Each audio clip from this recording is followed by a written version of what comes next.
Assalamu alaikum class 10. How are you all? I hope you all are fine and doing your work very well. Class 10, universal high school ने corona problem की वजह से जो online lectures का इंतज़ाम किया है उस सिलसिले में मैं आपकी पाकिस्तान स्टडीज़ की टीचर मिस बुशरा और ये हमारा लेक्चर नंबर 3 है क्लास 10। क्लास 10 लेक्चर नंबर 2 में आपको कुछ होमवर्क दिया गया था याद करने के लिए, कुछ शॉर्ट क्वेश्चन से और एक लॉन्ग क्वेश्चन था लेबर रिफॉर्म्स का। उम्मीद है आप सब बच्चों ने उसे अच्छी तरह से याद कर लिया होगा। क्लास 10 आप बहुत सारा वक्त पहले ज़ाया कर चुके हैं, आपका लम्हा लम्हा बहुत कीमती है, आपने अपना सबक थोड़ा थोड़ा साथ में दिया जा रहा है। 3-3 लेक्चर डेली बेसिस के हैं, आपने उन्हें अच्छी तरह से सुनना है, अपने टीचर्स की बात को अच्छी तरह से सुनेंगे, समझेंगे और उस पर अमल करेंगे। क्लास 10 बढ़ते हैं हमारे आज के लेक्चर की तरफ। लेक्चर नंबर 3 में आज हम पढ़ेंगे impact of nationalisation on industry, education, commerce and trade.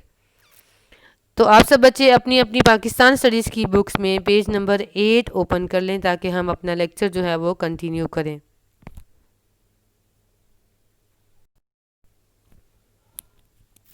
Yes class 10, आज के हमारे लेक्चर में सबसे पहले है industry. Here are the positive and negative impacts of nationalization of industry. Positive impacts क्या हैं? Due to the labor reforms of 1972, the exploitation of the laborers was ended. मजदूरों पर जुल्म खत्म हुआ, their salaries and the other benefits were increased.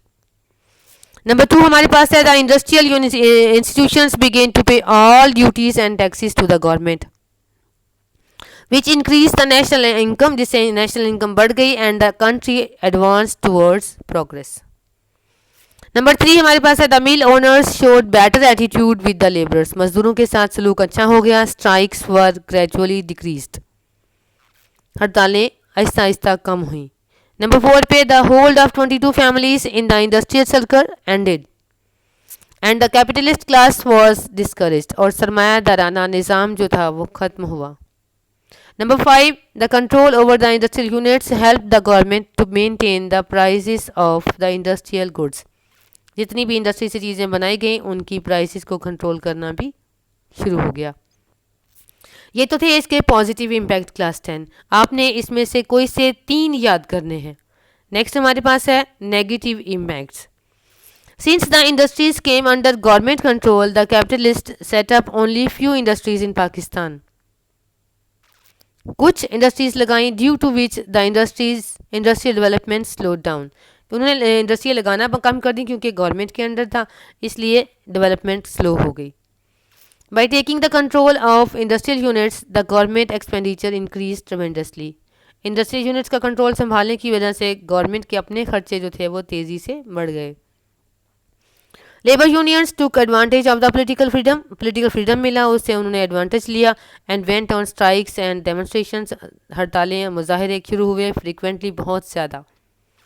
For seeking increase in benefits, फ़ायदों में इजाफे के लिए। Which greatly affected the performance of the units, उन हिस्सों की परफॉर्मेंस अफेक्ट हुई। नंबर 3 पर हमारे पास है political appointments of the labourers were made in the industrial units for nothing.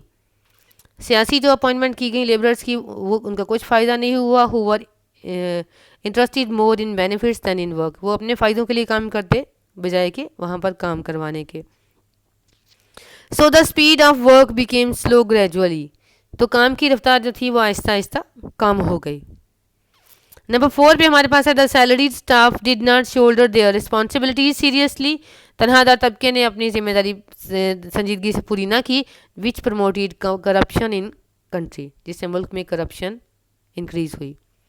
Number 5 पे हमारे पास है due to government control many low production units were also running which increase the burden on the national treasure. बहुत सारे ऐसे हिस्से भी थे जहाँ से कुछ इनकम नहीं थी और कौमी खजाने पर बोझ बन गए। नेक्स्ट है हमारे पास नेगेटिव इम्पैक्ट से भी आपने 3 पॉइंट्स याद करने हैं। नेक्स्ट है एजुकेशन। एजुकेशन में सबसे पहले भुट्टो ने नेशनलाइज किया प्राइवेट एजुकेशनल इंस्टीट्यूशंस को 1971 में, और सैलरीज जो थी एजुकेशनल स्टाफ की वर्किंग की वो बहुत कम थी।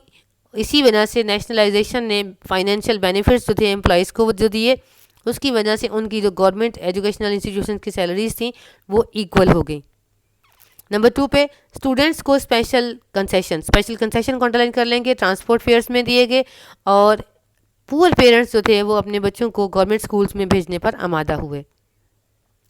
The student scholarship were also increase 4 times, बच्चों का जो वजीफ़ा था तलबा का वो भी 4 गुना बढ़ गया।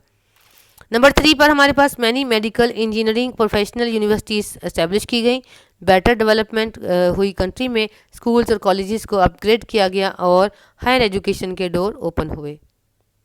Number 4 training institutions school teachers के लिए एस्टेब्लिश किए गए, जहां से पूरे मुल्क से हज़ारों की तादाद में अनट्रेन टीचर्स को प्रॉपर ट्रेनिंग दी गई। नंबर 5 पे approval was given to set up Allama Iqbal open university. Allama Iqbal open university का नाम आज हम सुनते हैं, लेकिन इसका भी जो सेहरा है वो जुल्फ़िकार अली भुट्टो के सर है। which provided the students with an opportunity to study through correspondence, and educational electronic media centers for adults were also opened.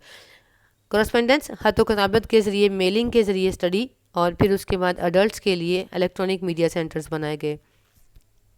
Next हमारे पास है नेगेटिव इम्पैक्ट्स इसके। By nationalization of the private educational institutions the government had to pay the salaries of the staff from the national treasury, कौमी ख़जाने से तनख्वाहें देनी थी।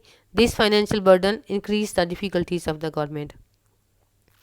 The owner of the private institutions unhappy for this nationalization, and they started a struggle to get back their educational institutions. Number 3, by providing concession to the students in transport fares, tension developed. कहाँ पर? Transport owners और students के दरमियान में कश्मकश शुरू हुई। Number 4, the unlimited liberty, हद से ज़्यादा आज़ादी जो दी गई स्टूडेंट्स को, उससे वो एजुकेशनल एक्टिविटीज़ से नेग्लिजेंट हुए, किनारा कशी इख्तियार की, उन्होंने दूर हो गए, जो कि पेरेंट्स के लिए ग्रेट कंसर्न बना, बहुत ज़्यादा फ़िक्र की वजह बना। Number 5, the student unions were organised in the institutions through political parties, तलबा ने तंजीमों की साथ मिलकर सियासी शक्ल इख्तियार कर ली, जो उसके पीस और सिक्योरिटी को बड़ा ख़तरा बन गए, ग्रेट थ्रेट। फिर हमारे पास आ जाता है क्लास 10 पॉजिटिव इम्पैक्ट और नेगेटिव इम्पैक्ट कॉमर्स और ट्रेड के। उसमें से भी हमने 3 पॉइंट याद करने हैं। जो पॉइंट आपको आसान लगता हो आपने वो वाला पॉइंट याद कर लेना है, लेकिन याद ज़रूर करना है क्लास 10। सबसे पहले पॉजिटिव इम्पैक्ट हमारे पास है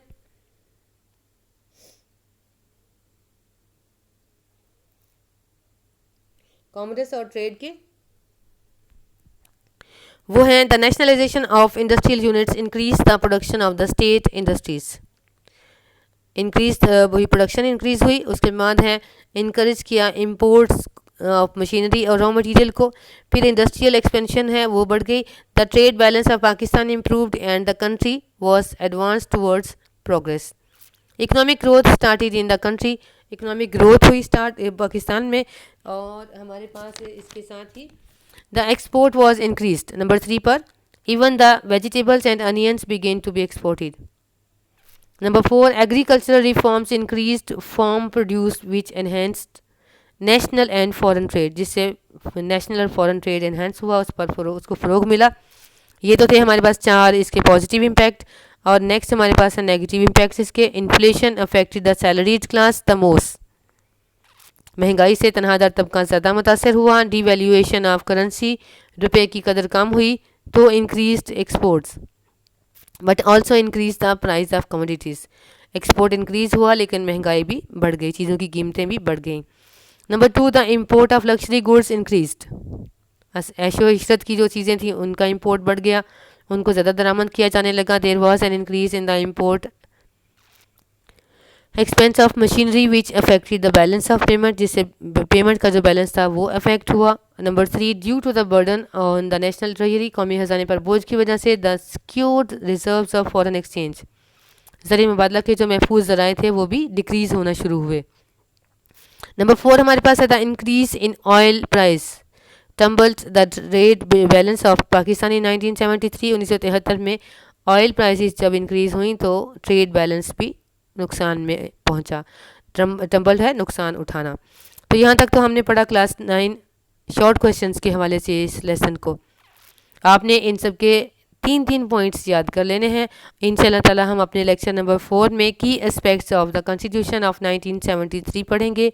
अपना बहुत ख्याल रखें क्लास 10। अल्लाह हाफिज़।